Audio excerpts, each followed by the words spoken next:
Welcome to Engine Adventures review of this 2021 Toyota Sienna. This is a pre-production model, as this vehicle's been completely redesigned for this year, even though the body looks somewhat similar. Interestingly enough, got the fog lights on right now without the headlights being on, so this minivan passes the fog light test. That's great. This thing, all 2021 Siennas are going to be hybrids. At least that was my understanding of it. So this one's an XSE hybrid. I don't have them on Roni or anything for you, so I can't really get into all the pricing and options that this one has, but it drives super well. I really enjoy Toyota's hybrid system, and this is, you know, the same one that's in a lot of their other vehicles. Go ahead and pop the hood.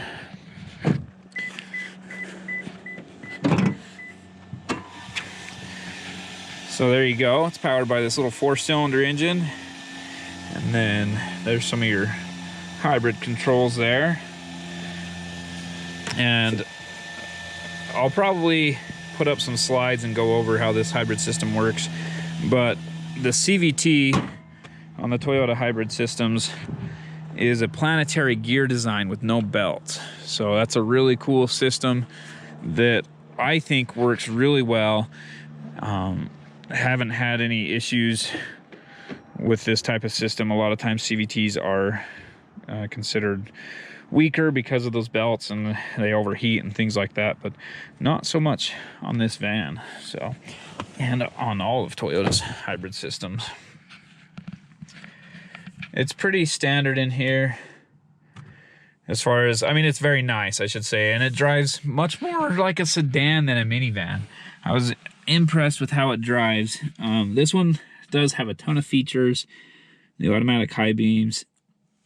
It does have a lot of safety features and stuff. The adaptive cruise control, lane keep assist, all the sensors for parking and that kind of stuff. And I do like how the screen works. It's easy to see for the instrument cluster. It's easy to see your mileage, what the engine is doing, what the electric motors are doing. It just kind of is a pretty easy system to use.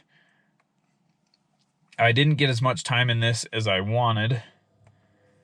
There's the battery. We're about half battery right now, and it shows you. So there you can see, if I can block the sun a little bit. Sorry for the glare on that.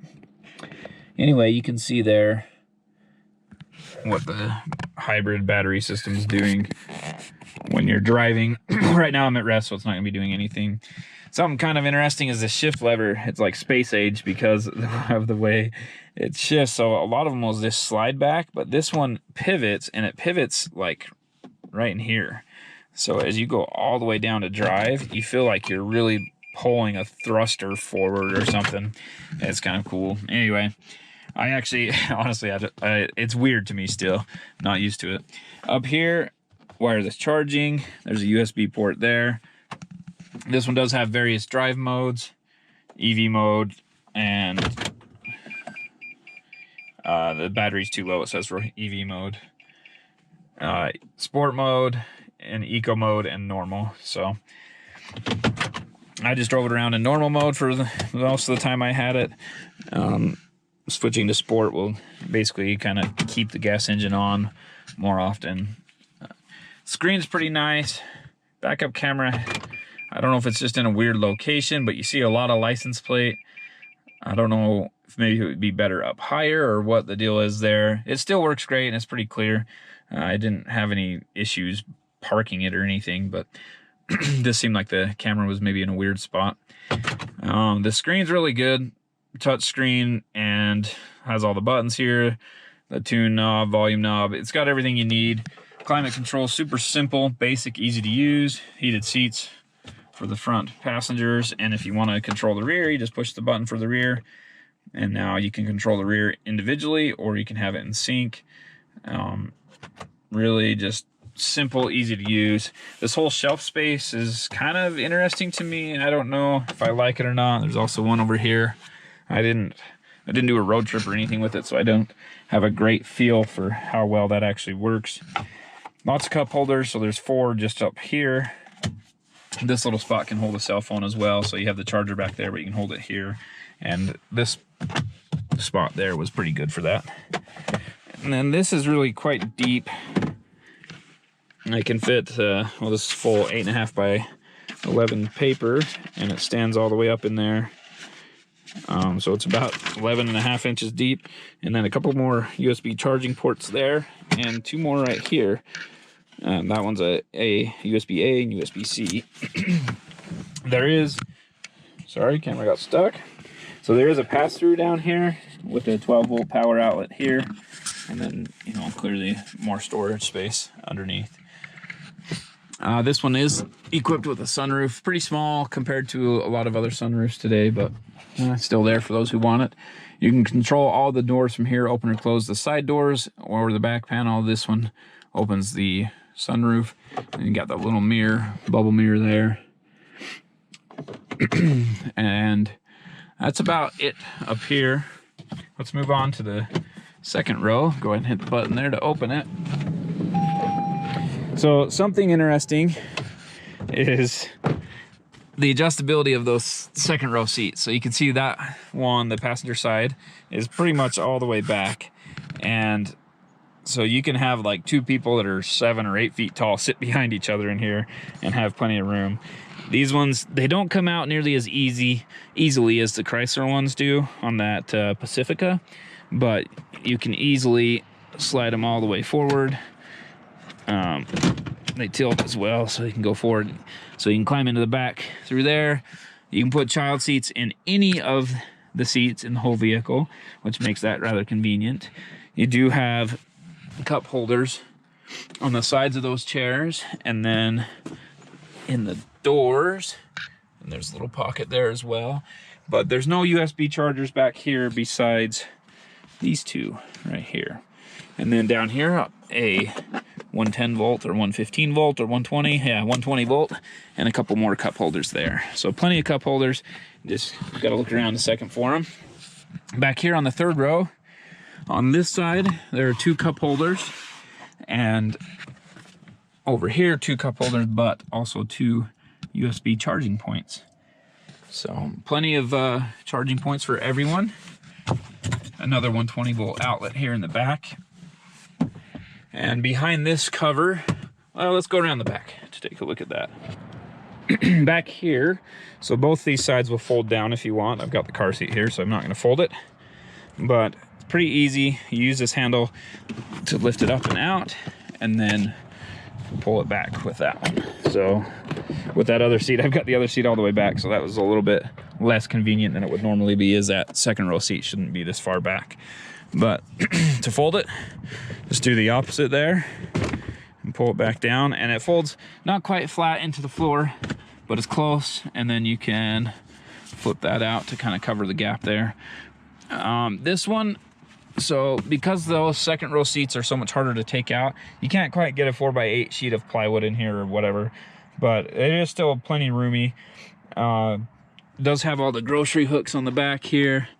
This side, plenty of storage here, and behind this, which I'm not going to take off on camera because it's got a lot of extra clips in there besides those 2 on the top, but this is your air pump or air compressor and the slime or tire repair stuff in there. On this side is a 12 volt battery. So, and in the case of this one, the owner's manual is printed on regular paper because it is a pre-production model instead of being an owner's manual with its own separate book. So yeah, that's about all with this vehicle. I'll get you some driving feel of it and make sure we get at least a little bit of road. But the headlights are really good and clear, easy to see at night. Hybrid system, like I said before, it's great.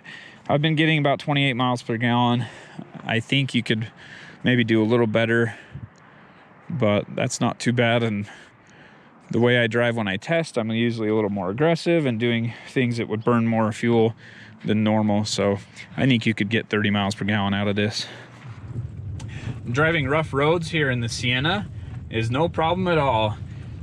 I wouldn't really do anything rougher than this, but it's a smooth, controlled ride. There's no real issues. If you're going over big bumps, like on my normal testing for the off-road route, this thing is gonna be going really slow and might still scrape here and there. So anyway, I just thought it was kind of fun to drive a little off-road section for a second. Now on-road, the extra boost from the hybrid and the electric powertrain, I guess, is helpful, especially down low. And as you accelerate and get into the higher speeds, you don't need it quite so much, but that extra electric boost is there and is definitely helpful. This engine isn't terribly powerful. I'll put the power numbers up, as I believe by the time I edit this video, Toyota will have all that information.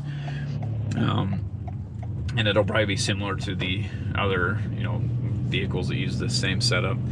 So getting up to speed is no problem. I'm not going to do 0 to 60 right here, but if I get a chance, I'll do it in a different spot. I may or may not be able to do that. The timing of this vehicle has worked out to be a little bit complex, but doing the best we can with what we have. So, one thing that hybrids do really well is stop and go. So that's where you're burning the most energy. When you get up to speed and just cruising, your gas engine's actually quite efficient, but when you're doing stop and go stuff, the hybrid motor really makes a big difference. That's why you'll see a lot of hybrids being rated better for city driving than they are for highway driving as far as the mile per gallon rating goes. This thing's quiet as well. Not super quiet, but not the loudest either. Like it's pretty well damped and controlled. There's not a lot of sound that is bothersome that comes in. There's a little bit of wheel noise or tire noise, whatever, from the road, but it's really not much. Thanks for watching Engine Adventures review of this 2021 Toyota Sienna. Excellent minivan. I would say it drives even better than the Chrysler Pacifica Hybrid Limited or Platinum trim. I can't remember which trim I had, but anyway, the highest trim Pacifica did not drive quite as well as this. This is very sedan-like. I love the hybrid system that Toyota is using. So overall, just a great vehicle. The Pacifica might be a little bit more useful, have a little bit better utility as far as it's easy to take out the second row seats if you're going to throw some really big stuff in the back. But overall, this is a great one. I would definitely compare the two.